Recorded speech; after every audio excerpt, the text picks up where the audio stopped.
Mən bir ailə sahibi olaraq 3 övlad atasıyam. Mənim üçün stabil maaş çox önəmli idi. Bu illər ərzində rəhbərlik tərəfindən mənə göstərilən qayğı və diqqət məni işə çox cəlb etdi və işimi mükəmməl öhdəsindən gəlməyə çalışdım. İlk iş günüm birinci həftə mənim üçün biraz çətin oldu, çox həyəcanlı idim. Hətta yəqin ki, bizim bu kadrlara bizim müdiriyyət də baxacaqdı.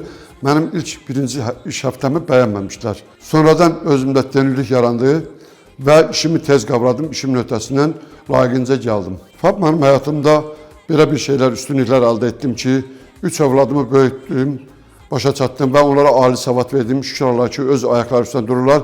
Cəmiyyətdə 3 layiqli övlad yetişdirdim. 25 yaşlı Faba mənim arzum bu olar ki, keyfiyyəti daimi yüksək saxlasınlar, bazarda liderliyi möhkəm saxlasınlar və xarici ölkələrə mal verməyimiz daha da çoxalsın və gələcək nəslə örnek olsun.